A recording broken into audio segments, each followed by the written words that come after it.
आपण आपण रामायण सिरीज सध्या बघत आहोत. तर मागचे 2-3 आठवडे गॅप पडलेला आहे आपला. कारण बऱ्याच सेवा होत्या, कृष्ण जन्माष्टमी, त्यानंतर बीडला एक क्लास होता माझा, शुक्रवारीच होता, त्यामुळे जमलं नाही. तर जे राहिलेले 2 पार्ट आहेत ऍक्च्युली. मागच्या वेळेस आपण कुंभकर्णाचा वध बघितला. आज आपण इंद्रजितचा जो वध आहे त्याची आज कथा होईल. आणि पुढच्या शुक्रवारी मग जो वध आहे, रावणाची जी कथा आहे ती पुढच्या शुक्रवारी होईल. म्हणजे एक लेक्चर अजून वाढेल आपलं.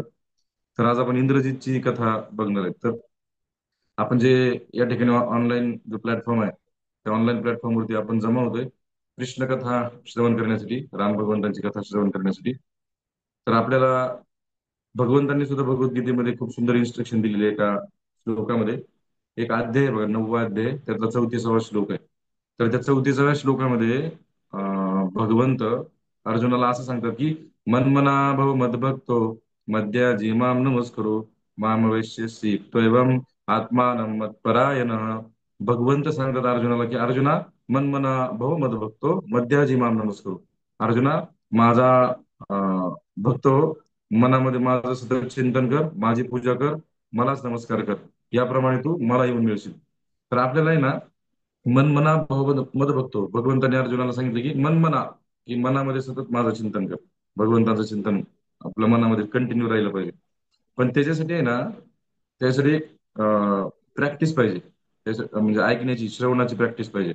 कारण श्रवण जे आहे ना, हे श्रवण जे डिव्होशनल सर्व्हिसचा जो मार्ग आहे आपला, भक्ती मार्ग जो आहे, त्याच्यामध्ये श्रवणाची जी प्रक्रिया आहे ना, ती खूप महत्वाची आहे. कुठले जरी भौतिक मॅटर असला, भौतिक जगामध्ये सुद्धा श्रवण खूप महत्वाचं आहे. म्हणून भगवंतांना जर प्राप्त करायचं असेल तर आपल्याला श्रवण खूप महत्वाचं आहे. म्हणून जसं नवविधाची भक्ती आहे, त्यामध्ये असं सांगितलं की श्रवणम कीर्तनम विष्णू स्मरणम पाद सेवनम अर्चनम वंदनम दास्यम सख्यम आत्मनिवेदनम. तर याच्यामध्ये आहे ना, श्रवण जे आहे ना ते खूप महत्वाचं आहे. आणि ज्यावेळेस आपण सतत सतत श्रवण करू ना भगवंतांबद्दल, राम भगवंतांबद्दल, कृष्ण भगवंतांबद्दल, तर मग आपण कृष्ण भावना भावित, राम भावना भावित, जो प्रभुपदांचा जो मुख्य उद्देश आहे, भगवद्गीता जर तुम्ही वाचली ना लक्षपूर्वक, तर बऱ्याच ठिकाणी, हजारो ठिकाणी प्रभुपादांनी एक शब्द वापरला, कृष्ण भावना भावित व्हा, कृष्ण भावना भावित व्हा, किंवा भक्ती करा, भक्ती करा. एकदा अमेरिकेमध्ये एका शिष्यांनी प्रभुपादांना विचारलं होतं की हे प्रभुपाद, हे स्वामीजी, म्हणजे तुम्ही भगवद्गीतेमध्ये प्रत्येक ठिकाणी भक्ती करा, भक्ती करा, भक्ती करा, भक्ती करा असं सांगितले, म्हणजे दुसरे काही मार्ग नाहीत का भगवद्गीतेमध्ये? ज्ञान मार्ग आहे, ध्यान मार्ग आहे, अष्टांग योग आहे, ते तुम्ही सगळंच का त्याबद्दल बोलत नाही, फक्त भक्तीवरच फोकस केलेलं आहे? तर प्रभुपाद त्यांना म्हणले की तुम्ही लोकांनी भक्तीच करून टाकली म्हणजे भगवंतांची, म्हणून मला भक्ती टाकावी लागली म्हणजे भगवद्गीतेमध्ये. तर प्रभुपाद सांगतात की कलियुगामध्ये भक्ती सोडून बाकी सगळ्या गोष्टी लोक करत आहेत. त्यामुळे आहे ना, आपल्याला जर कृष्ण भावना भावित व्हायचं असेल, तर कृष्ण सांगतात की मन मना भाव मत बघतो, मनामध्ये माझं चिंतन कर. सतत भगवंताचं चिंतन आपल्या मनामध्ये स्मरण झालं पाहिजे, सतत कृष्ण स्मरण, कृष्ण भावना भावित. मग त्यासाठी एक पर्याय आहे, सतत सतत त्या कृष्णाबद्दल ऐकणे, भगवंतांबद्दल ऐकणे, त्यांचे गुण, भगवंतांच्या लीला, क्वालिटीज, भगवंतांच्या ज्या क्वालिटीज आहेत त्या क्वालिटीज आपण ऐकल्या पाहिजे. मग आपण भगवंतांकडे आकर्षित होतो. अचानक आपण भगवंतांकडे आकर्षित नाही होणार. बघा, आपण सुद्धा काही गोष्टींकडे आकर्षित होतो. जसं समजा एखाद्याला घड्याळ घ्यायचे, घड्याळ, तर आपण घड्याळ घ्यायला जातो ना, तर आपण त्या घड्याळाच्या क्वालिटीज काय बघतो, त्याच्यामध्ये फॅसिलिटी कुठले कुठले आहेत, त्याच्यामध्ये एक्स्ट्रा फंक्शन कुठले कुठले आहेत. तसं तर टाइमच बघायचा असतो, उद्देश हा टाइम बघण्याचा आहे, पण तरी आपण बघा घड्याळ बघण्यासाठी जातो का? कारण त्याच्यामध्ये कोणत्या कोणत्या क्वालिटीज आहेत. तसं आहे ना, भगवंतांमध्ये अनंत क्वालिटी आहेत, त्या क्वालिटीज आपल्याला माहिती पाहिजे. आणि जोपर्यंत आपल्याला भगवंतांचे गुण, भगवंतांच्या लीला माहिती होत नाहीत, तोपर्यंत आपण भगवंताकडे आकर्षित होत नाही. मग ते भगवंतांचं जे गुण आहे ना, भगवंतांच्या जे लीला आहेत ना, त्या सतत सतत जर आपण श्रवण करत राहिलो ना, तर आपोआप कृष्ण आवडायला लागतील. कोणी बाहेरून सांगायची गरज पण नाही, अचानक भगवंत आवडायला, आपोआप भगवंत आवडायला लागतील. पण शुद्ध भक्तांकडनं, जे भगवंतांचे शुद्ध भक्त आहेत, त्यांच्याकडनं आपण, जसं गुरु महाराज आहेत, श्रील प्रभुपाद आहेत, तर त्यांच्याकडनं आपण कृष्ण कथा सतत श्रवण केली पाहिजे. आणि मग लक्षपूर्वक जर आपण कथा ऐकली ना, तर आपल्याला कृष्ण प्रेम पण आपल्यामध्ये जागृत होईल. तर ह्या स्टेप्स आहेत ऍक्च्युली कृष्ण भावना भावित होण्याच्या. तर आपलं त्या स्टेजने आपण जातोय, राम भगवंतांबद्दल श्रवण करतोय राम भावना भावित होण्यासाठी. तर मग आपण मागचे 12 लेक्चर रामकथा श्रवण केलेली आहे, रामायण श्रवण केलेलं आहे. तसं मी जे सांगितलं आजपर्यंत तर ते खूप शॉर्ट मध्ये सांगितलेलं आहे. डिटेलमध्ये आपण चर्चा नाही केली, कारण पाऊण तास वेळ असतो आपल्याकडे. पाऊण तासामध्ये रामायण होणं थोडंसं अवघड आहे. तसं रामायण शतकोटी आहे. असं सांगितलं की चरितं रघुनाथस्य शतकोटी प्रविस्तरम एक एकम अक्षरम पुंसा महापातक नाशनम.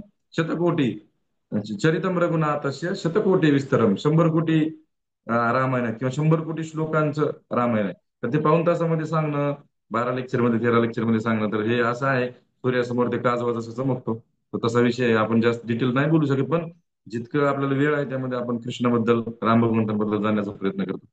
तर मागच्या आठवड्यामध्ये, मागच्या वेळेस जे लास्ट लेक्चर आपलं झालं त्याच्यामध्ये आपण कुंभकर्णाचा वध बघितला. कुंभकर्णाला भगवंतांनी कसं मारलेलं आहे. तर ज्यावेळेस कुंभकर्णाचा वध झालेला समजलं ना रावणाला, तर रावणाला रावणाच्या कानामध्ये ती बातमी गेली की कुंभकर्णाचा वध झालेला आहे. तर असा उल्लेख आहे रामायणामध्ये, रावण बराच वेळ बेशुद्ध पडला होता भावाचा वध झाल्यानंतर.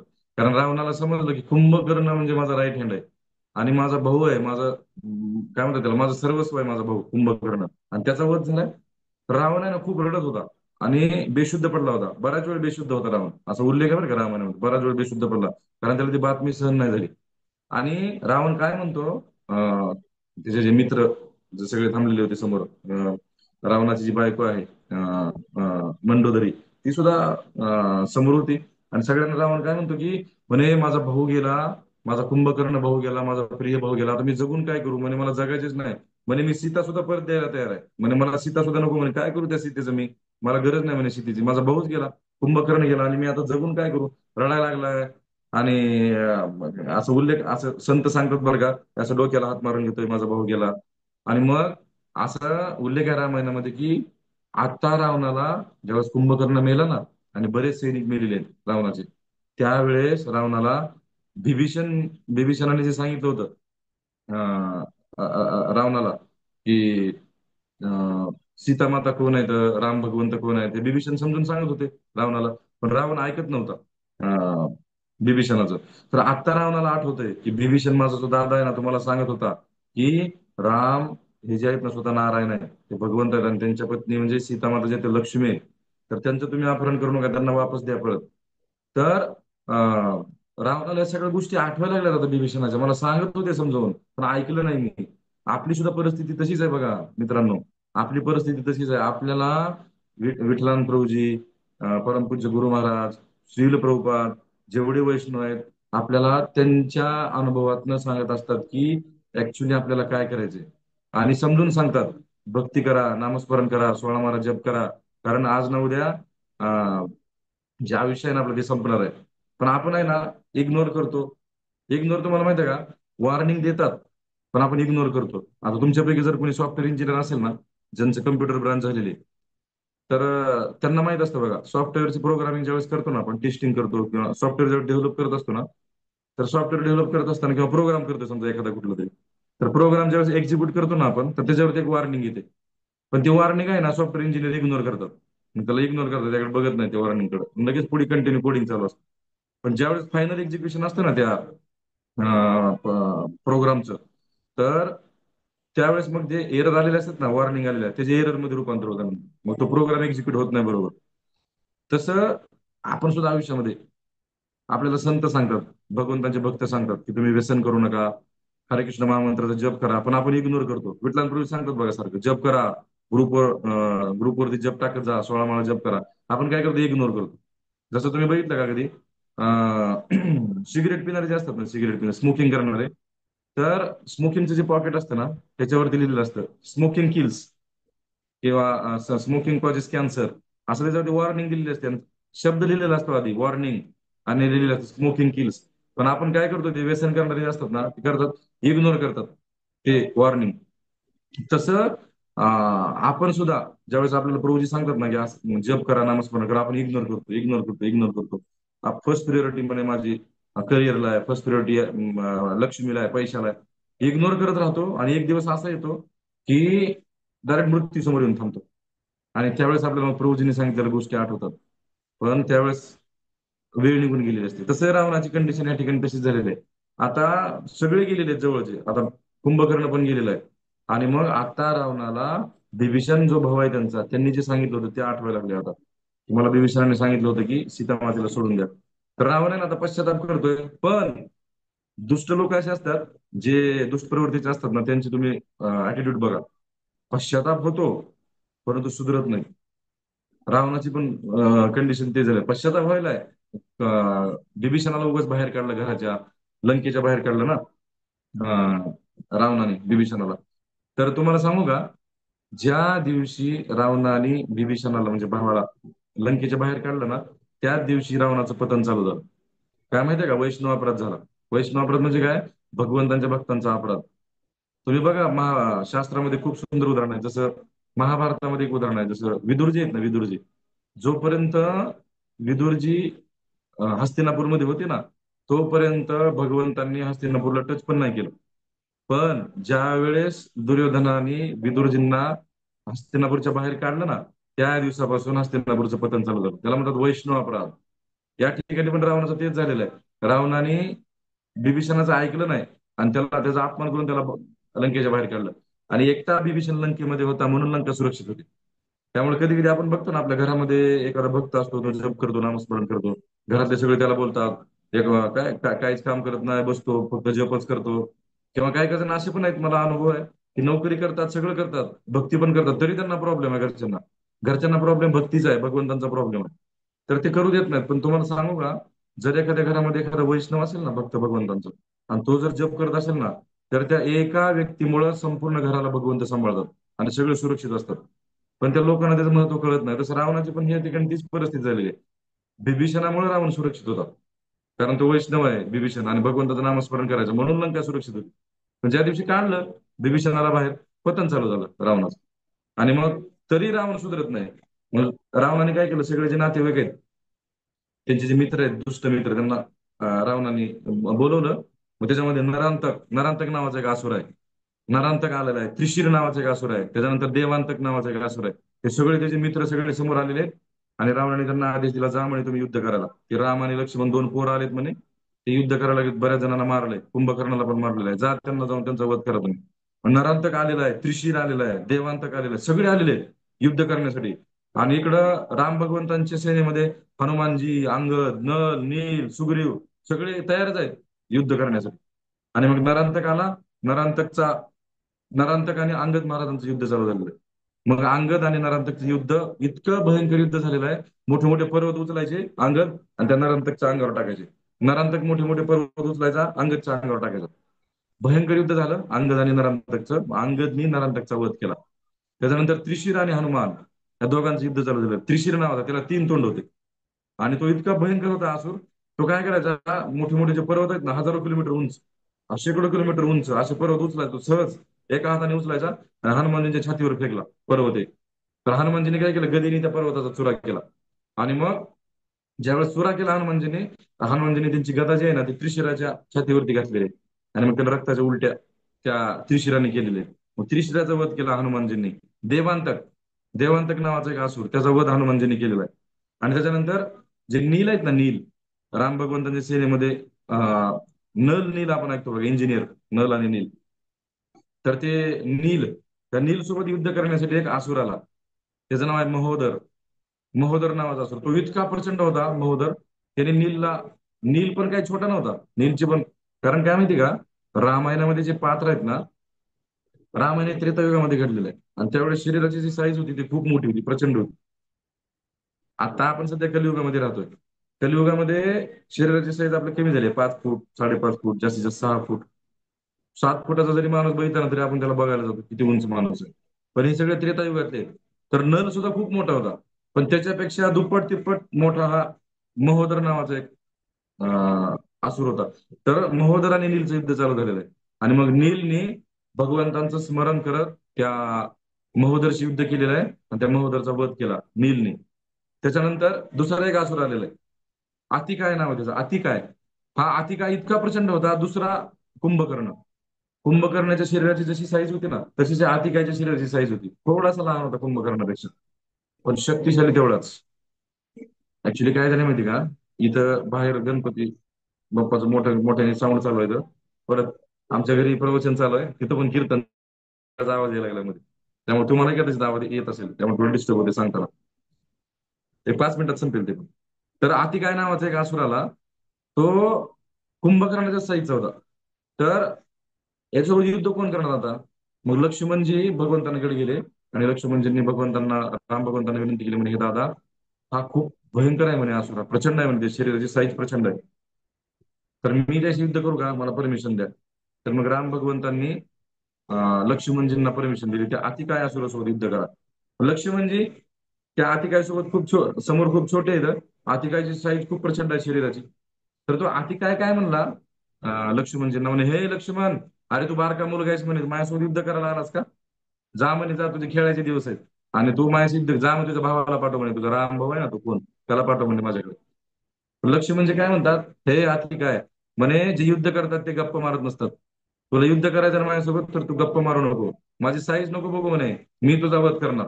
आणि मग लक्ष्मणजी आणि आतिका या दोघांमध्ये प्रचंड असं रागारागामध्ये द्वेषामध्ये एकमेकांना बोलत आहेत. आणि बोलत असतानाच युद्ध चालू झालं दोघांमध्ये, एकमेकांच्या अंगावरती वार करायला लागले. वार करत असताना लक्ष्मणजीने इतका राग आला, लक्ष्मणजीने एक अस्त्र सोडलं, आग्नेय अस्त्र. आग्नेय नावाचं अस्त्र आहे, ते अस्त्र आतिकाईवरती सोडलं. लक्ष्मणजींनी ज्यावेळेस आतिकाय नावाचं अस्त्र सोडलं ना, तर मग सॉरी, लक्ष्मणजींनी आग्नेयास्त्र सोडलं ना, तर त्या आतिकायने रुद्र रुद्र नावाचं एक अस्त्र आहे, ते रुद्र नावाचं अस्त्र लक्ष्मणजींवरती सोडलेलं आहे. त्याच्यानंतर लक्ष्मणजींनी इंद्रास्त्र सोडलंय आतिकायवरती.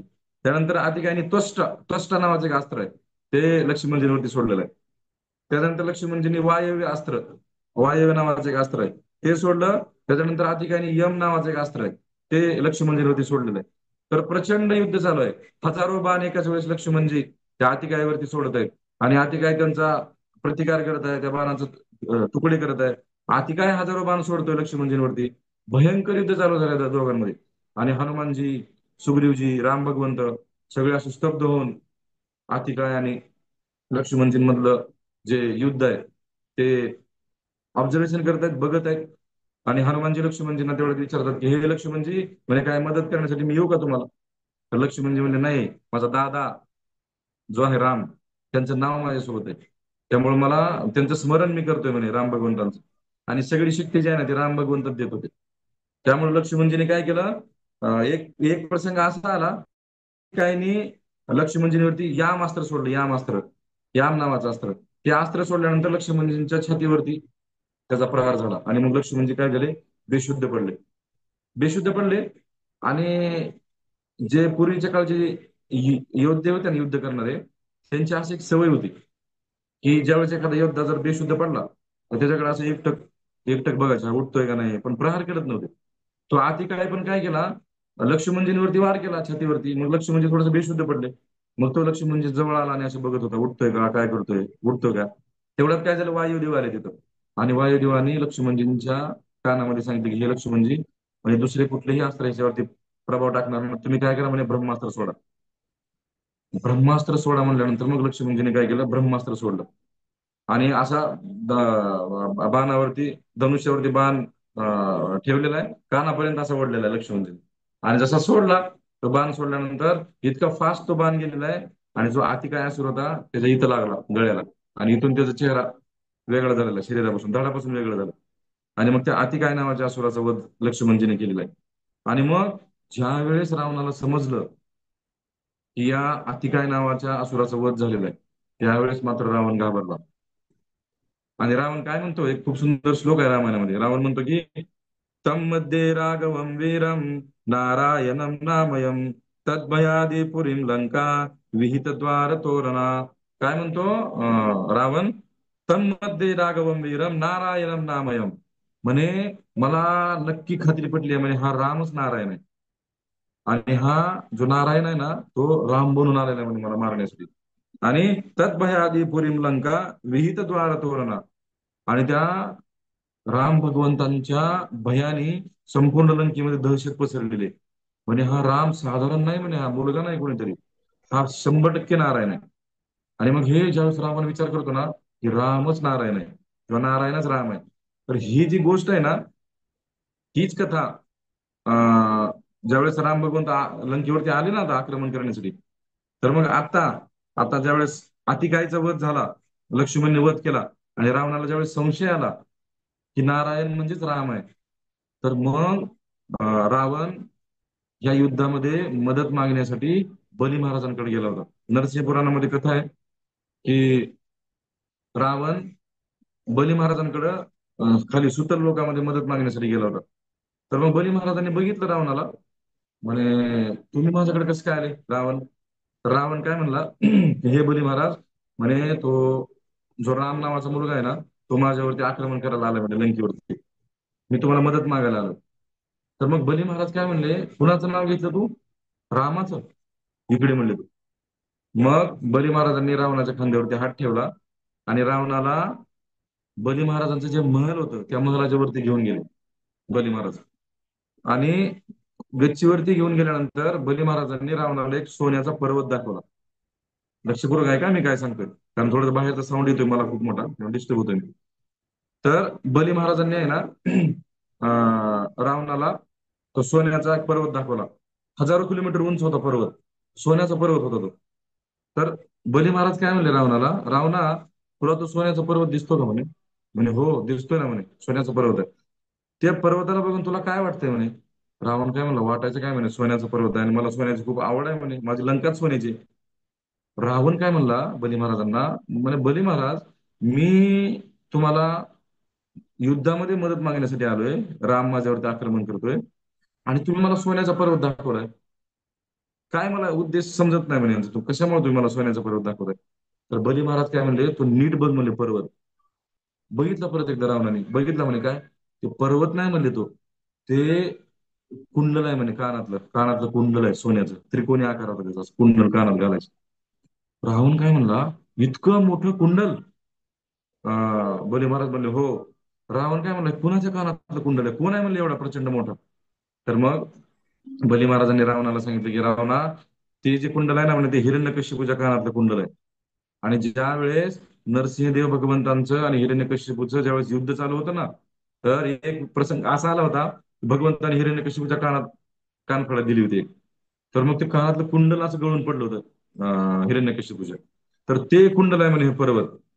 मग रावण काय म्हणला, माझ्या मदत मागायला येण्याचा आणि तुमच्या ह्या उत्तराचा मला काय संबंध कळत नाही म्हणे, काय संबंध, का बरं तुम्ही सांगताय. तर बली महाराज काय म्हणले रावणाला, लक्षपूर्वक आहे का, बली महाराज म्हणले हे हिरण्यकश्यपूच्या कानातलं कुंडल आहे, 1000 किलोमीटर उंच तो पर्वत आहे. जर 1000 किलोमीटर उंच सोन्याचा पर्वत जर हिरण्यकश्यपूच्या कानातलं कुंडल असेल, तर तो हिरण्यकश्यपूचा कान केवढा असेल, आणि हिरण्यकश्यपूचा कान तेवढा असेल तर तो हिरण्यकश्यपू केवढा असेल.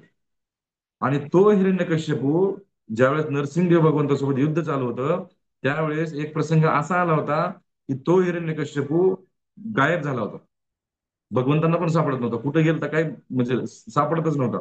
नंतर काय झालं, भगवंतांच्या असं लक्षात आलं की त्यांच्या नखामध्ये काहीतरी अडकलं. मग भगवंताने असं असा हात ज्यावेळेस केला ना, तर भगवंताच्या नखात तो अडकला होता हिरण्यकश्यप. आणि तो मग असं भगवंताने असा हात केला ना, मग तो भगवंताच्या नखातनं खाली पडला हिरण्यकश्यप.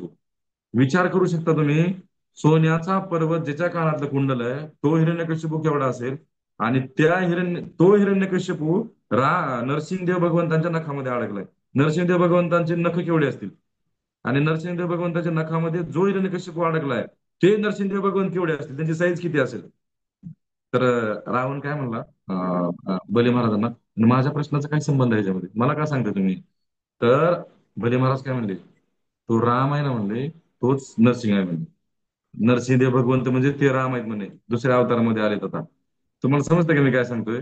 म्हणजे बली महाराजांनी राम भगवंतांची शक्ती सांगितली आणि नरसिंहच राम आहे हे सांगितलं. या ठिकाणी रावणाला सुद्धा तोच संशय आलेला आहे. रावण काय म्हणतो, नारायणच, काय म्हणतो, तम्मन्ने राघवम वीरम नारायणम नामयम. मला असं संशय आहे म्हणे की हा राम नक्की नारायण आहे व नारायणच राम बनून आलेला आहे. तर बली महाराजांनी आहे ना उदाहरण सगळं सांगितलं नरसिंह भगवंतांचं, पण इनडायरेक्टली ग्लोरिफिकेशन केलं राम भगवंतांचं, एवढं सगळं सांगून की तो नरसिंह म्हणजे कोण आहे म्हणे, राम. जसं तुम्हाला तुम्ही एक कथा ऐकली असेल, प्रभुपादांनी एक वेळेस अमेरिकेमध्ये राधाष्टमी होती, राधाष्टमीचं लेक्चर दिलं होतं, तुम्ही बरा प्रसंग ऐकला असेल. राधाराणीबद्दल सांगितलं प्रभुपादांनी. प्रभुपादांचं ते लेक्चर आहे 25 मिनिटाचं. तर प्रभुपादांनी 24 मिनिट प्रभुपाद काय सांगत होते की कृष्ण कोण आहेत, कृष्ण हे पूर्ण पुरुषोत्तम भगवंत आहेत, अनंत कोटी ब्रह्मांडाचे मालक आहेत आणि सृष्टीच्या कणाकणामध्ये कृष्ण आहेत. सगळं कृष्णाबद्दल सांगायले 24 मिनिट फक्त आणि फक्त कृष्णाबद्दलच सांगत होते. समोर बसलेले सगळे भक्त एकमेकाच्या तोंडाकडे बघायले. म्हणजे आज राधाष्टमी आहे, हे कुणाबद्दल सांगायले प्रभुपाद, असं का बरं चालू आहे? आणि मग 24 मिनिट कृष्णाबद्दल सांगितल्यानंतर 25व्या मिनिटी जे शेवटचा मिनिट राहिला होता ना, त्यावेळेस प्रभुपाद काय म्हणले की हे कृष्ण, जे एवढे मी तुम्हाला आता सांगितलं ना 24 मिनिटं, ते कृष्ण श्रीमती राधाराणीची कृपा प्राप्त करण्यासाठी त्यांच्या चरणांचा आश्रय घेतात. म्हणजे काय, कथा सांगितली 24 मिनिटं कृष्णाची भगवंतांबद्दल, पण ग्लोरीफाय कोणाला केलं? श्रीमती राधाराणीला. राधाराणी किती महान आहेत. तसं बली महाराज सुद्धा या ठिकाणी रावणाला तेच सांगायला लागलेत की नरसिंहदेव भगवंत केवढे होते, त्यांच्या नखामध्ये हिरण्यकशिप बाळगला, ते नरसिंहदेव भगवंत म्हणजे राम आहेत. आणि हेच आता या ठिकाणी रावणाला सुद्धा समजलं, घाबरला रावण मग. आणि मग घाबरल्यानंतर आता एकच पर्याय राहिला होता शेवटचा, इंद्रजित. मग इंद्रजितला रावणाने बोलवलं. आणि इंद्रजितला बोलवल्यानंतर रावणाने इंद्रजितला आदेश दिला, म्हणे हे इंद्रजित, अरे म्हणे तू इंद्राला हरवलेलं आहे आणि तुझी आता वेळ आली म्हणे युद्ध करायची. जा म्हणे, राम आणि लक्ष्मण आले, त्यांच्यासोबत युद्ध कर आणि त्यांचा वध कर. आणि मग इंद्रजितला सांगितलं, इंद्रजित आला, युद्धभूमीमध्ये आला तो. आधीच त्याला उत्साह होता खूप युद्ध करण्याचा. मग युद्धभूमीमध्ये आला. युद्धभूमीमध्ये येऊन तो इंद्रजित काय करतोय? यज्ञ करतोय. आणि त्या यज्ञामध्ये मग जे असतात ना बकरे, वेगवेगळे प्राणी, ते प्राणी आणले त्यांची आहुती द्यायला युद्धभूमीमध्ये, तिथे यज्ञ करतोय तो इंद्रजित. यज्ञ चालू आहे त्याच्यामध्ये आणि वेगवेगळे मंत्र म्हणतोय. आणि मग मंत्र म्हणत असताना अचानक अदृश्य झाला इंद्रजित. गायब झाला, तिथून गुप्त झाला. आणि अदृश्य होऊन काय करतोय? बाण मारतोय राम भगवंतावरती, लक्ष्मणजींवरती बाण मारायला लागला इंद्रजित. आणि काय करायचं होतं इंद्रजित, खूप सुंदर वर्णन आहे रामायणामध्ये. एक बाण सोडायचा, एक तर दिसत नाही, अदृश्य झालाय, सगळे वानर बघतायत कुठे गेला, पण बाण येत आहेत, आकाशातनं बाण येत आहेत, पण इंद्रजित दिसत नाही. एका बाणामध्ये 10 वानर, 10 वानरला मारायचा इंद्रजित. आणि मग गंधमादन नावाचा एक वानर, तो बेशुद्ध झाला. नल, नलवरती बाण मारले, 9 बाण मारले. नीलवरती 7 बाण मारले. सुग्रीवावरती 7 बाण मारले. है ना, हे वानरांची नाव आहेत. गंधमादन, गंधमादन एक पर्वत पण आहे बरं का. आणि हे वानर पण आहे. गंधमादन बेशुद्ध पडला, नल बेशुद्ध पडला, नील बेशुद्ध पडला, सुग्रीव बेशुद्ध पडलेले आहेत. सगळ्यांना गुप्त होऊन, अदृश्य होऊन तो इंद्रजित बाण मारत आहे. मग राम आणि लक्ष्मण समोर दिसत आहेत त्यांना. हे तर गुप्त आहे, हा अदृश्य आहे इंद्रजित. इंद्रजितने काय केलं?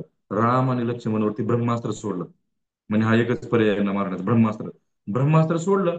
आता भगवंतांनी ब्रह्मास्त्र येताना बघितलं. मग भगवंतांनी काय केली? एक लीला केली राम भगवंतांनी. राम भगवंत म्हणले लक्ष्मणजीला, लक्ष्मणजी हे ब्रह्मास्त्र येते म्हणे आपल्याकडे, ब्रह्माजी. आणि ब्रह्मास्त्राचा आपण आदर केला पाहिजे, ब्रह्मास्त्राचा प्रतिकार नाही करायचा. मग काय करायचं? आपण दोघं बेशुद्ध पडू. मग ब्रह्मास्त्राचा प्रहार ज्यावेळेस झाला ना भगवंतांवरती आणि लक्ष्मणजीवरती, राम आणि लक्ष्मण दोघ जण काय झाले? बेशुद्ध पडले. आणि राम आणि लक्ष्मण ज्यावेळेस बेशुद्ध पडले, सगळे जे वानर आहेत ते इतके घाबरले. म्हणजे भगवंत, राम बेशुद्ध पडलेले आहेत, लक्ष्मणजी बेशुद्ध पडलेले आहेत. आणि मग हनुमानजी आणि बिभीषण सगळ्यांना हुडकत यायला लागले, राम कुठे आहेत, भगवंत कुठे आहेत, दिसत नाहीत, लक्ष्मणजी दिसत नाहीत. मग हनुमानजी आणि बिभीषणजी सगळ्या पूर्ण सैन्यांमधून चालत हुडकत भगवंतांना, मोठमोठ्याने ओरडतायत, भगवंता, राम भगवंता, हे लक्ष्मणजी कुठे आहेत तुम्ही? पण काही रिप्लाय येत नाही, कारण दोघे बेशुद्ध पडलेले आहेत. मग राम भगवंतांना आणि लक्ष्मणजींना हुडकत हुडकत त्यांचा पत्ता काढत काढत हनुमानजी आणि बिभीषणजी जांबवंतांच्या जवळ आले. जांबवंत तिथं होते. जांबवनांजवळ आल्यानंतर हनुमानजींनी प्रश्न विचारला, नाही बिभीषणनी प्रश्न विचारला जांबवानाला, "आणि राम आणि लक्ष्मणजीला तुम्ही बघितलंय का? भगवंत दिसतच नाहीत म्हणजे कुठं?" जांबवानाने एक प्रश्न विचारला बिभीषणजींना. आता बिभीषणजींनी काय प्रश्न विचारला होता जांबवानजींना? "हे राम आणि लक्ष्मण कुठे आहेत?" आणि जांबवान काय प्रश्न विचारतात उलटा बिभीषणजींना, "हनुमान जिवंत आहे का?" बिभीषणजी म्हणले, मी एवढं राम आणि लक्ष्मणजी दिसत नाहीत, सापडत नाहीत, त्यांचा प्रश्न विचारतोय, आणि तुम्ही मला प्रश्न विचारता हनुमानजी जिवंत आहेत का? का बरं? तर जांबवान काय म्हणले, आपल्या हनुमानजी जर जिवंत असतील तर आपण आता सुद्धा युद्ध जिंकू शकतो, कारण खूप इमर्जन्सी आलेली आहे म्हणे सध्या, आणि हनुमानजीच त्यातनं बाहेर काढू शकतात. मग बिभीषणने विचारलं काय झालंय म्हणे. तर राम आणि लक्ष्मण बेशुद्ध पडलेत आणि त्यांच्यावरती ब्रह्मास्त्राचा प्रहार केलेला आहे. मग काय करावं लागेल? मग जांबवानाने हनुमानजींना सांगितलं, हे हे पवनपुत्र, तुम्ही एक सेवा करा म्हणे, खूप महत्वाची सेवा आहे. तुम्ही काय करा? हिमालय पर्वतावरती जा. आणि हिमालय पर्वतावरती 2 पर्वत आहेत, ऋषभ आणि कैलास. ऋषभ आणि कैलास या 2 पर्वताच्या मध्ये काही विशेष प्रकारच्या औषधी सापडतात. आता हा जो हिमालय पर्वत आहे ना, ऍक्च्युली ज्यावेळेस आपण ब्रह्मांडाचं स्टडी करतो ना भागवतामध्ये 5व्या स्कंदामध्ये, तर एक हिमालय आहे, आत्ता जो हिमालय आहे ना आपला, तो एक हिमालय आहे. आणि आणखी एक हिमालय आहे, त्याला म्हणतात शाश्वत हिमालय. तो दुसरा एक हिमालय आहे. तर शास्त्रामध्ये असं सांगितलंय बरं का, आपल्या भागवतामध्ये पण आहे, आणि मी बरेच लेक्चर पण रेफर केलेले आहेत. तर त्याच्यामध्ये असं सांगितलं की हनुमानजींनी जे पर्वत उचलून आणला होता औषधांचा, तर तो हिमालयातनच आणला होता. पण तो हा हिमालय नव्हता. आपल्या ब्रह्मांडामध्ये आणखी एक हिमालय आहे. तो त्याचं एक विशेष ठिकाण सांगितलंय शास्त्रांमध्ये, त्याला म्हणतात शाश्वत हिमालय. आणि ह्या हिमालयापेक्षा अनंत पटीने मोठा आहे तो शाश्वत हिमालय. तर तिथून हनुमानजींनी आणलेलं आहे. परंतु शास्त्रामध्ये आपण प्रवचनामध्ये सांगताना म्हणतो हिमालय पर्वत, है ना. तर ऍक्च्युली ती कथा वेगळी आहे, परंतु हिमालयाचा उल्लेख या ठिकाणी आलाय म्हणून तुम्हाला सांगतो. तर मग जांबवानाने काय सांगितलं हनुमानजींना, की तुम्ही हिमालय पर्वतामध्ये जा, तिथं दोन पर्वत आहेत, ऋषभ आणि कैलास पर्वत. तर त्या दोघांच्या मध्ये काही विशेष प्रकारच्या औषधी आहेत म्हणे, 4 प्रकारच्या औषधी आहेत, त्या औषधी तुम्ही आणा. त्या औषधी जर आणल्या उद्या सकाळ होण्याच्या आधी, तरच राम आणि लक्ष्मण म्हणजे उठू शकतात. नाहीतर मग यातनं आपल्याला कोणी बाहेर काढू शकत नाही. मग हनुमानजींनी लगेच चरण स्पर्श केला जामवंतींचा, आणि हनुमानजींनी झुप उड्डाण घेतली. आणि असा उल्लेख आहे बरं का, हनुमानजी ज्यावेळेस उड्डाण घेतात ना, तर इतक्या, विचार करा, ज्यावेळेस एखादं सॅटेलाइट सोडायचं असतं ना आकाशामध्ये, तर त्याला किती फोर्स लागत असेल, कारण ग्रॅव्हिटेशनल फोर्स आहे. ग्रॅव्हिटेशनल फोर्सच्या विरुद्ध दिशेने आपल्याला वर जायचं असतं. तर त्या रॉकेटला किती पॉवर लागत असेल, किती इंधन लागत असेल, किती पॉवरचं इंधन लागत असेल. हनुमानजी त्या रॉकेटपेक्षा करोडो पटीनं फास्ट टेक ऑफ करतात, उड्डाण घेतात. हनुमानजींची स्पीड काय असेल उड्डाण घेण्याची? आता तो विषय नाही बरं का, खूप सुंदर लिहिलाय हनुमानजींचा, आणि इतकी इतकी आश्चर्यमय लिहिलाय की आपण कधीच ऐकले नाहीत अशा लिहिल्यात हनुमानजींच्या. तर हनुमानजी ज्यावेळेस उड्डाण घ्यायचे ना, तर त्यांचा पाय जमिनीमध्ये जायचा असा. तर जिथून उड्डाण घ्यायचे ना, ती पूर्ण जमीन खाली जायची. आणि मग अशी जसं हनुमानजी ज्यावेळेस सीतामातेचा शोध घ्यायला चालले होते ना लंकेला, तर ज्या पर्वतावरून हनुमानजींनी उडी घेतली होती, तर तो पर्वत असा स्क्वीज होत होता, असं स्प्रिंग कशी होती अशी. आणि त्यातनं सगळं सोनं चांदी त्यांचे रस ते बाहेर निघत होते. ते हनुमान मग हनुमानजीने काय केलं, उड्डाण घेतलेलं आहे, आणि हनुमानजी त्या ऋषभ आणि कैलास पर्वताच्या मध्ये गेलेले आहेत. विशिष्ट प्रकारच्या औषधी त्यांना सांगितल्या होत्या, त्या औषधी त्यांनी घेतल्या. पण नेमकं औषधी कुठली आता घेतली घ्यायची तीच लक्षात येणं गेलं हनुमानजींच्या. वानर आहेत, वानर असल्यामुळे तो रोल पण प्ले करावा लागेल. तर हनुमानजींना लक्षात येणं गेलं, म्हणून हनुमानजीने जो तो मधला जो पर्वत होता ना औषधांचा, तोच उचलून आणला सगळं. आणि सकाळ व्हायच्या आधी, सूर्य उदय व्हायच्या आधी हनुमानजी आलेले आहेत. आणि त्या औषधांचं नाव या ठिकाणी सांगितलंय. 4 प्रकारचे औषधं सांगितले ते. एक म्हणजे मृत संजीवनी, दुसरं विशल्यकरणी, तिसरं सुवर्णकर्णी, आणि चौथं संधानी. हे 4 प्रकारचे औषध आहेत. आणि हे 4 प्रकारचे औषधं इकडं आणा, असं जांबवानाने हनुमानजींना सांगितलं होतं. त्या औषधांचं तुम्हाला महत्व सांगतो, खूप सुंदर कथा आहे ती.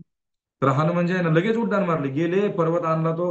आणि कन्फ्युज झाले तिथं. त्यामुळे मग पर्वत सगळा उचलून आणला. आणल्यानंतर मग तारा, तारा जे आहे ना, तारा मला वाटतं बालीची पत्नी आहे तारा. तर ताराचे वडील, त्यांचं नाव सुषेन.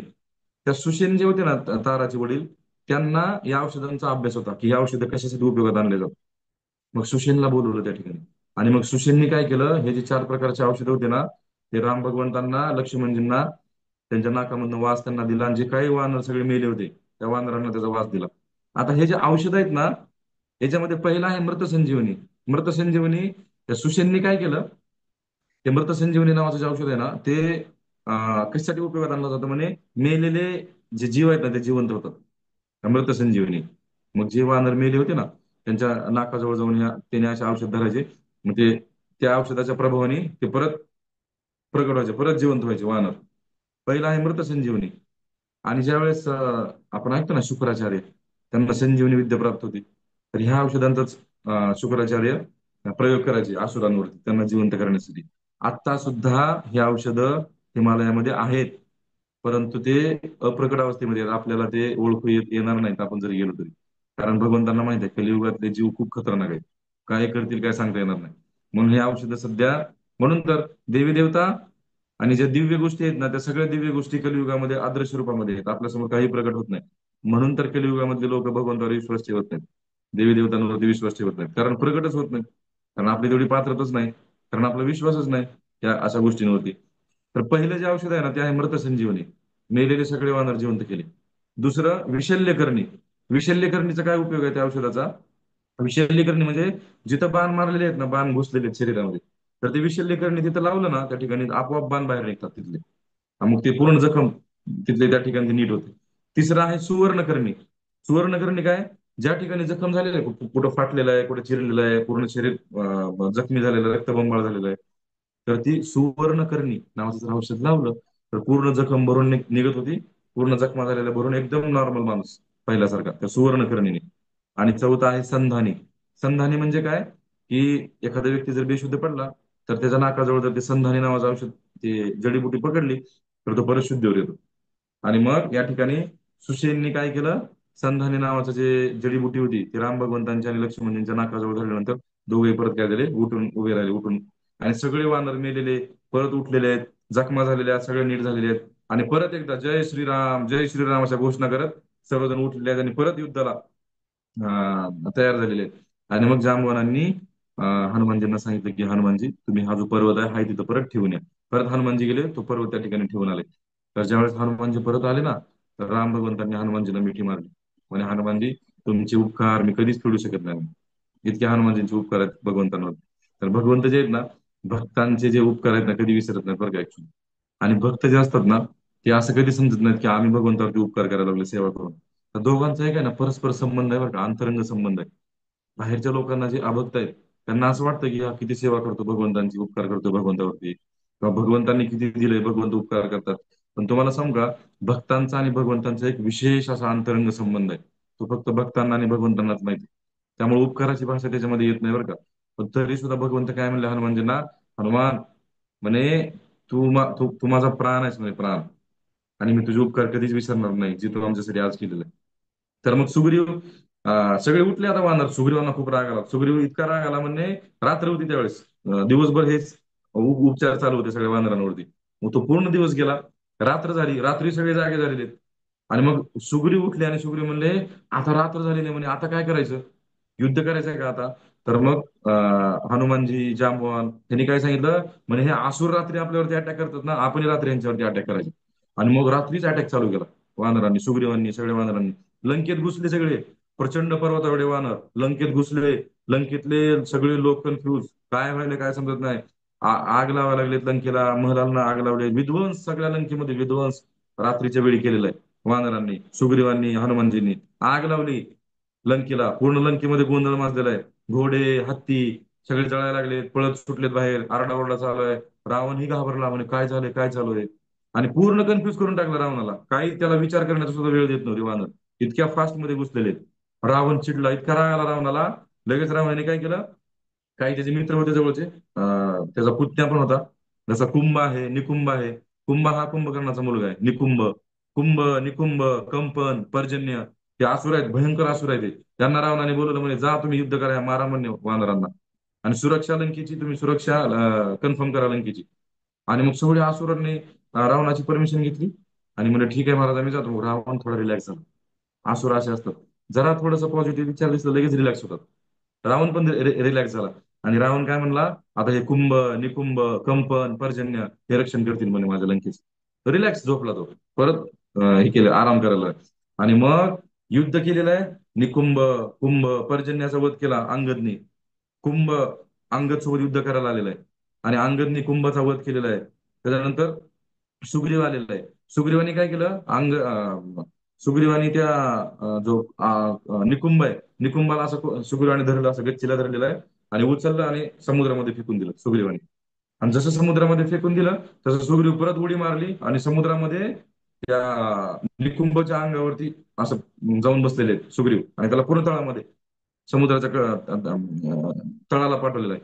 इतक्या फास्ट पाठवलेला तळाला की तो निकुंभ तळाला आदळून, जसा बॉल येतो ना असं भिंतीवरती, असा बॉल टाकला तो कसा येतो माघारी तेवढ्याच फास्ट स्पीडनी, तसं तो निकुंभ आहे ना, जर तळाला गेला ना समुद्राच्या तळावरती आदळून परत तो वरी आला लंकेमध्ये. इतका फास्ट मारलं होतं सुग्रीवने त्यांना. आणि जसा वरी आला तसं सुग्रीवने काय केलं, गदेचा प्रहार त्याच्या छातीवरती केला निकुंभाच्या. आणि मग ते रक्ताच्या उलट्या त्या निकुंभाने करायला सुरुवात केली. आणि मग निकुंभाचा वध केला सुग्रीवानी. कुंभ, निकुंभ, कंपन, पर्जन्य सगळ्यांचा वध केलाय सुग्रीवानी. आणि त्याच्यानंतर रावण, आता इंद्रजित गुप्त झाला होता, आपण मगाशी बघितलं ब्रह्मास्त्राचा प्रहार केला होता. आता हे कुंभ, निकुंभ, पर्जन्य, कंपन्यांचाही वध झाला. आता इंद्रजितच तेवढा राहिला. मग रावणाने परत इंद्रजितला बोलवलं, म्हणे इंद्रजित आदेश आहे म्हणे माझा तुला, जा आणि त्या दोघांचा वध करा. आता सोडू नको म्हणे त्यांना जिवंत. राम आणि लक्ष्मणला ते मेले पाहिजे म्हणे आता दोघ जण. आणि मग युद्ध सुरू झालेलं आहे. आणि युद्धामध्ये आला इंद्रजित. प्रभूजी एक मला 10 मिनिटं वेळ द्या बरं का, थोडंसं, कारण आज हे संपवतो मी, 5 मिनिटच फक्त राहिले, 5-7 मिनिटच राहिले. तर रावणाने इंद्रजितला आदेश दिला आणि इंद्रजित युद्धभूमीमध्ये आला. राग आला होता इंद्रजितला खूप. तो आला आणि कसा आला माहिती का? सीतामातेला घेऊन आला. रथाला बांधलेला सीतामातेला, आणि सीतामाताला ओढत युद्धभूमीमध्ये आणलेले. आणि हनुमानजींनी बघितलं. हनुमानजी, जांबवान, सुग्रीव सगळे बघायला, सीतामातेला आणलं. माया सीता होती ती, माया सीता.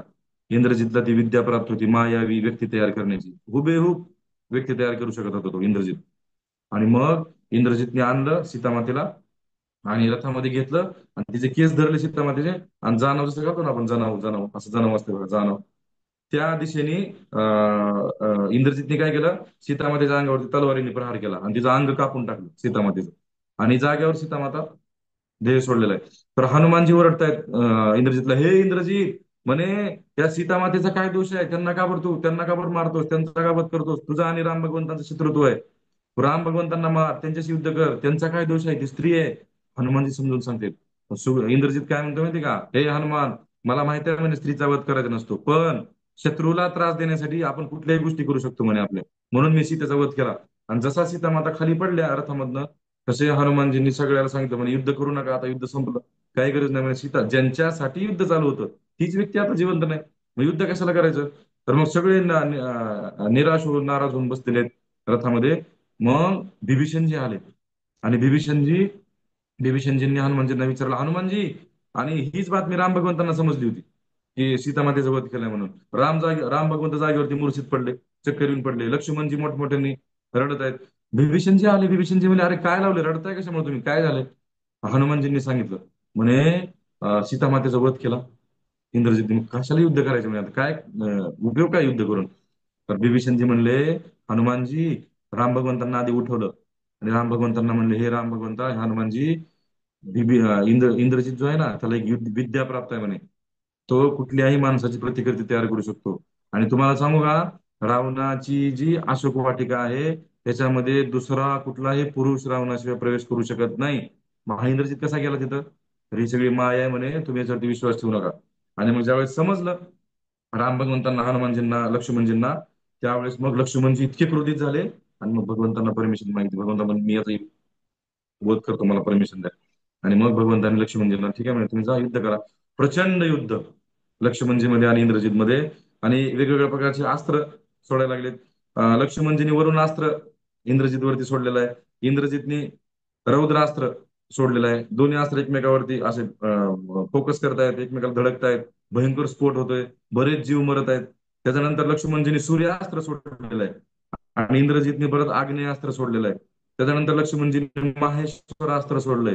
त्याच्यानंतर इंद्रजींनी शत्रुनाशक अस्त्र सोडलेलं आहे. भयंकर भयंकर अस्त्र, आपण आजपर्यंत कधी नाव ऐकली नाहीत अशा अस्त्रांचे. असे अस्त्र होते आताच्या काळात, तेही आदर्श रूपामध्ये आहेत. जलास्त्र, आग्नेयास्त्र, आपल्याला वैज्ञानिकांना माहित नाही आता, पण ते रामायणामध्ये उल्लेख आहे. त्याच्यानंतर इंद्रास्त्र. लक्ष्मणजींनी असा विचार केला, पण याला जर आता मारायचं असेल तर हा इंद्र याचा शत्रू आहे म्हणे, इंद्रास्त्र घेतलं पाहिजे. आणि मग लक्ष्मणजींनी युद्ध संपवण्यासाठी लवकर, आणि मी पण प्रवचन संपवण्यासाठी लवकर, वेळ झालेला आहे, इंद्रास्त्र लक्ष्मणजींनी घेतलेला आहे. आणि मग त्या इंद्रास्त्राचा प्रहार, इंद्रास्त्र घेतलं, त्याला अभिमंत्रित केलं. अभिमंत्रित करून, राम भगवंतांना प्रार्थना करून, भगवंतांचं स्मरण करून, लक्ष्मणजींनी ते इंद्रास्त्र, ते काय केलं, सॉरी, इंद्रास्त्र नावाचा एक धनुष्य होता आणि त्या इंद्रास्त्रावरती ब्रह्मास्त्र लक्ष्मणजींनी ठेवलेलं आहे. इंद्रास्त्रावरती ब्रह्मास्त्र ठेवलेलं आहे. आणि मग ते अभिमंत्रित करून, राम भगवंतांचं स्मरण करून, इंद्रजित वरती ते सोडलं. इंद्रजित इतक्या फास्ट वेगाने गेलेला आहे ते इंद्रजित वरती. इंद्रजितचा जो मुंडका आहे ना, हे ते धडापासून वेगळं केलं त्या ब्रह्मास्त्राने, इंद्रास्त्राने. आणि मग अशा प्रकारे इंद्रजितचा काय झाला, वध झालेला आहे. गोविंद आहे ना म्हणून. ही बातमी ज्यावेळेस रावणाला समजली, इंद्रजित मेलाय, त्यावेळेस रावण बेशुद्ध पडला. नंतर उठला. प्रसंग बघणार आहोत आपण पुढच्या वेळेस. मोठमोठ्याने रडायला लागलाय आणि आता म्हणे, माझ्या जगण्याचा काही उद्देश नाही. आणि आता मात्र रावण पुढच्या वेळेस आता घाबरलाय भगवंतांना, राम भगवंतांना, की हा नक्की नारायण आहे, मनुष्य रूपात आलाय आणि आम्हाला नक्की मारणार. घाबरला. आणि मग भगवंताचं चिंतन चालू केलं प्रतिकूल भावामध्ये. एक असतं अनुकूल भाव, एक असतो प्रतिकूल भाव. कंस भगवंताचं चिंतन करायचा प्रतिकूल भावामध्ये. म्हणजे भगवंत येईल, कृष्ण येईल, मला मारेल, मला त्याचा वध करायचा आहे, कृष्णाचा वध करायचा आहे. तसं आता रावण सतत सतत राम भगवंताचं चिंतन रावणाने चालू केलेलं आहे. आणि म्हणून तो सुद्धा राम भावनाभावित झालाय, पण प्रतिकूल भावनेने. तर आपल्याला कृष्ण भावनाभावित व्हायचंय, राम भावनाभावित व्हायचं आहे, अनुकूल भावनेने. कृष्णावरती प्रेम करायचंय, राम भगवंतावरती प्रेम करायचंय, द्वेष नाही करायचा भगवंतांचा, भक्तांचा द्वेष नाही करायचा. जर प्रेम केलं आपण भक्तांवरती, भगवंतांवरती, तर आपणही कृष्ण भावनाभावित होऊ शकतो.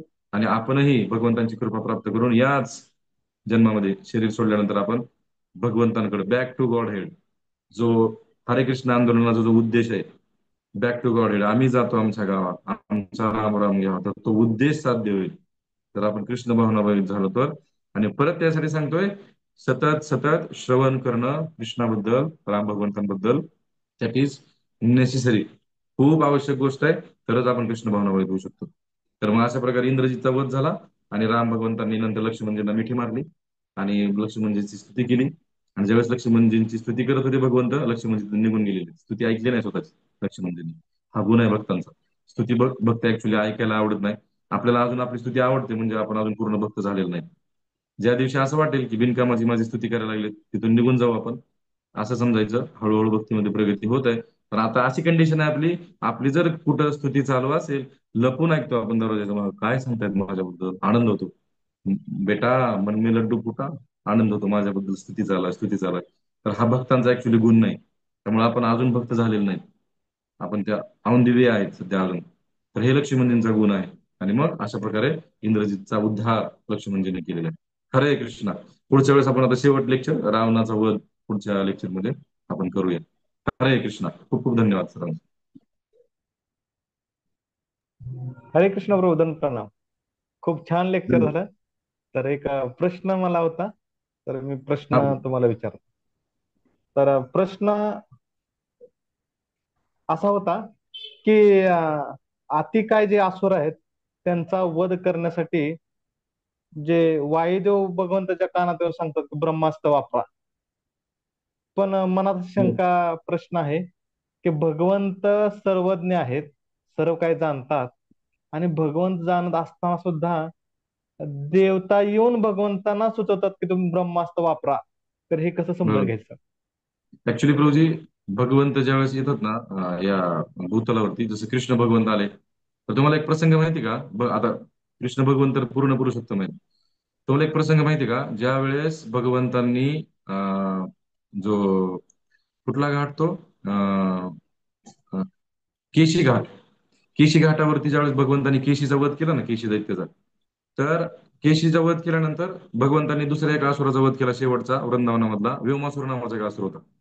तर केशी नावाचा दैत्याचा ज्यावेळेस वध केला ना भगवंतांनी, तर त्यावेळेस पर्यंत भगवंत थोडे मोठे झाले होते वृंदावनामध्ये. आणि इतके भगवंत त्या मित्रांमध्ये, वृंदावनातल्या त्यांच्या सख्यांसोबत इतके व्यस्त झाले होते भगवंत, ते स्वतःच विसरले होते की मी कृष्ण आहे किंवा मी भगवंत आहे किंवा मी म्हणजे ऍक्च्युली मी येण्याचा उद्देश काय, हे भगवंत विसरले होते. विसरले होते म्हणजे कशामुळं? ते प्रेमामुळे विसरले होते. प्रेमामध्ये खूप व्यस्त झाले होते भगवंत. आणि मग येण्याचा उद्देश काय भगवंतांचा, की आपण श्लोक म्हणतो ना की सर्व काय, यदा यदा हि धर्मस्य ग्लानिर्भवति भारत, अभ्युत्थानमधर्मस्य तदात्मानं सृजाम्यहं, परित्राणाय साधूनां विनाशाय च दुष्कृतां, धर्म संस्थापनार्थाय संभवामी युगे युगे. असुरांचा नाश करण्यासाठी, धर्माची स्थापना करण्यासाठी मी येतो, हा उद्देश आहे भगवंतांचा येण्याचा. पण वृंदावनामध्ये ज्यावेळेस कृष्ण लीला करत होते, तर विसरले भगवंत कशासाठी आलोय. गोकुळामध्ये, वृंदावनामध्येच आनंद घेण्याचा आलोय मित्रांसोबत. मग भगवंतांना आठवण करून देण्यासाठी नारद मुनी आले होते केशी घाटावर. आणि नारद मुनी येऊन काय म्हणले, भगवंता, अहो तुम्ही आलात कशासाठी, तुम्ही करताय काय? तो कंस तिकडे अत्याचार करायला लागलाय, त्याला त्याचा वध करायचा आणि तुम्ही इथं मित्रांसोबत खेळत बसले. केशी दैत्याचा वध कर, तृणावर्ताचा वध कर, ह्याचा वध कर. अहो तुमचा उद्देश विसरले का भगवंत तुम्ही? असं नारद मुनीने भगवंतांना सांगितले. मग भगवंत काय म्हणले, नारदा, अरे म्हणे इतकं प्रेम आहे मला, मी विसरलो म्हणे त्या गोपींच्या सख्यांच्या प्रेमाच्या ह्याच्यामध्ये. म्हणजे काय, कृष्ण पूर्ण पुरुषोत्तम आहेत, तरी त्यांना कोणीतरी सांगायला येते, नारद मुनी. नारद मुनी सांगायला लागले की तुम्ही कशासाठी आला, तुमच्या लक्षात आहे का म्हणे भगवंता, चला अजून पुढे बरेच कार्य आहेत. तसं भगवंताला सगळ्या गोष्टी माहिती आहेत गुरुजी, ते आत्माराम आहेत भगवंत, त्यांना काय कोणी सांगायची गरज नाही गुरुजी. परंतु एक जसं आता राम भगवंत आणि लक्ष्मणजी हे मनुष्य रूपामध्ये आलेले आहेत गुरुजी, ते भगवंत म्हणून नाहीत आलेले. जसं तुम्ही बघू शकता, आता एक 2 मिनिटात तुम्हाला सांगतो. आपण एक कथा ऐकलेली आहे की ज्यावेळेस राम भगवंतांना सेतू बांधायचा होता, समुद्राच्या कडेला आले, तर समुद्र देवतेला विनंती करतात भगवंत. आणि तुम्हाला माहिती का, 3 दिवस भगवंत समुद्राच्या कडेला बसून समुद्र देवतेला विनंती करत होते की मला रस्ता द्या, मला रस्ता द्या. का बरं करत होते? भगवंत आहेत ना प्रभूजी, त्यांनी आदेश दिला तर येऊ शकतो समुद्र देवता, पण नाही दिला आदेश. मग 3 दिवस भगवंतांनी विनंती करून सुद्धा समुद्र देवता आले नाहीत. मग भगवंताला राग आला. मग ती बघू अशी थोडी भगवंताने अशी वरी केल्यानंतर समुद्र उकळायला लागला, मग मधले जीव मरायला लागले. मग समुद्र देवता प्रगट झाले. ह्याचा अर्थ काय? भगवंत मनुष्य रूपामध्ये आलेत, तर मग तशा लीलाही करतात. जसं आता मी तुम्हाला सांगितले की विनंती केली समुद्र देवतेला, तसंच या ठिकाणी आहे प्रभूजी की लक्ष्मणजी बलरामजी आहेत स्वतः आनंद शेष आहेत, पण या ठिकाणी मनुष्य सदृश्य लीला चालू आहे. म्हणून त्यांना आठवण करून देण्यासाठी कोणीतरी सांगते प्रभूजी की तुम्ही हे करा. जसं हनुमानजींना शक्ती लक्षात आणून दिले जांबवनाने, की हनुमानजी तुमच्यामध्ये खूप शक्ती आहे, तुम्ही हे करू शकता. मग हनुमानजींनी सगळं प्रगट केलेलं आहे. तर मनुष्य सदृश्य लीला भगवंतांच्या चालू आहेत, मनुष्य रूपामध्ये भगवंत आलेत. म्हणून प्रभूजी हे वायुदेवतेने भगवंतांना सांगितलेलं आहे. तर एक असतं दिव्य, जसं 2 मिनिटात सांगतो हा. सीता माता 5 वर्षाच्या होत्या आणि जनक महाराजांच्या राज्यामध्ये एक धनुष्य होता बघा, मी सांगितलं होतं. 5,000 सैनिकांना उचलत नव्हता. एका सैनिकामध्ये 10,000 हत्तींचं बळ आहे. पण सीतामाता 5 वर्षाच्या त्या आल्या, त्यांचा बॉल गेला होता तिथं फुलांचा. आल्या, डाव्या हाताने धनुष्य उचलला आणि बॉल घेतला, धनुष्य परत ठेवला. तर हे दिव्य स्तरावरच्या गोष्टी आहेत, है ना. तसं लक्ष्मणजी आणि राम भगवंत आहेत ना, हे पण भगवंतच आहेत. परंतु मनुष्य सदृश्य लीला चालू आहे त्यांची सध्या, म्हणून तसाच रोल प्ले करावा लागेल. म्हणून त्यांना आठवण करून देण्यासाठी परत वायुदेवता आले आणि त्यांनी लक्ष्मणजींना इन्स्ट्रक्शन दिलेले आहेत. हा उद्देश आहे त्याचा. धन्यवाद प्रज्वल. मनातल्या शंका दूर केली. तर शंकाच हे हळूहळू वाढत जाते आणि ते एकदम वेगळं रूप धारण करते. तर धन्यवाद आपलं. हरे कृष्ण. हरे कृष्ण.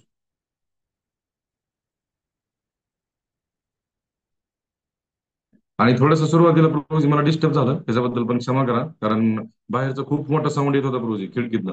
आपलं हरिनाम संकीर्तन पण चालू होतं आणि बाहेर गणपतीचा पण साऊंड होता. ते दोन्ही मिक्स व्हायला लागलं आणि ते ऐकून परत तुम्हाला बोलायचं, मग थोडं माझं लक्ष विचलित झालं. नंतर मग ठीक झालं. आम्हाला काही एवढा आवाज येत नव्हता. तुम्हाला तिथं लोकल एखादं येत असेल, पण आम्हाला काही Yes, एवढा येत नव्हता. ठीक. धन्यवाद. तर आणखी कोणाला काही प्रश्न असेल तर विचारूया, नाहीतर आपण समाप्त करूया. तर आज सुंदर असा क्लास दिला पूजेने, त्याबद्दल पूजनचं 3 वेळा आपण हरी बोल म्हणून आभार व्यक्त करूया. हरी बोल, हरी हरी बोल, बोल, हरी. हरी बोल, हरी बोल. आपण पूर्ण करूया. वांछा कल्पतरुभ्यश्च कृपा सिंधुभ्येव च पतितानां पावनेभ्यो वैष्णवभ्यो नमो नमः. अनंत कोटि वैष्णव की जय. नामाचार्य हरिदास ठाकुर की जय. श्री रूपादि की जय. गुरु महाराज की जय. समेत गौर भक्त वृंद की जय.